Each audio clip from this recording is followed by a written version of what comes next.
Fast food आणि हॉटेलिंगच्या जमान्यात गावाकडची अस्सल चव हरवली आहे असं तुम्हाला वाटत असेल तर थांबा।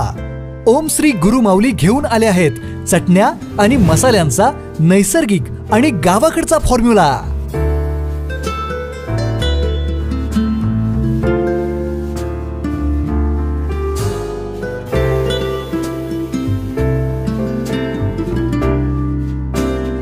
लाकडी घाण्यावरील तेल वापरून देशी मालापासून बनवलेल्या विटा गोल्ड स्पेशल, गावरान स्पेशल, मटन स्पेशल अशा चटण्या आणि मटन मसाला, चिकन मसाला, बिर्याणी मसाला असे अस्सल गावाकडची चव देणारे मसाले। त्यामुळे आता घरगुती जेवण, शेतातील पार्टीचे जेवण यांची चव तुम्हाला ओम श्री गुरु माऊली मसालाच देणार।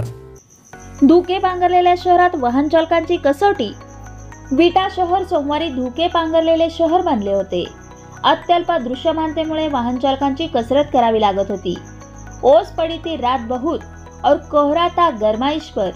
गुलजार साहेबांच्या या ओळींचा प्रत्यक्ष अनुभव समस्त विटेकरांनी याची देही याची डोळा अनुभवला। सकाळी 6 ते 8च्या दरम्यान शहरभर धुक्याने शब्दशः कब्जा केला होता। अगदी समोरील 2 फुटावरील देखील दिसत नसल्याने रस्त्यावर वाहन चालकांची चांगलीच भंबेरी उडत होती। अनेकांनी गाडीच्या सर्व लाईट्स ऑन केल्या होत्या।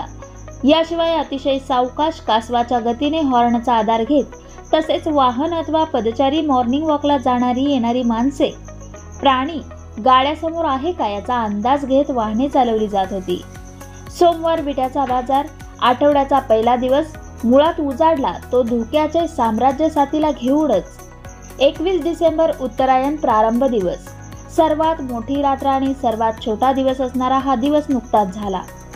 संपूर्ण भारतात उत्तरायण झाले असल्यामुळे सूर्यप्रकाश गेल्या 2 दिवसापासून अगोदरच सर्वात कमी आहे। त्यात दाट धुक्याची भर पडली आहे। गडद धुक्यामुळे शहरभर एका विचित्र वातावरणाचा आभास होत होता। या धुक्यामुळे पिकांवर दवबिंदूंची चादर पसरवली गेली।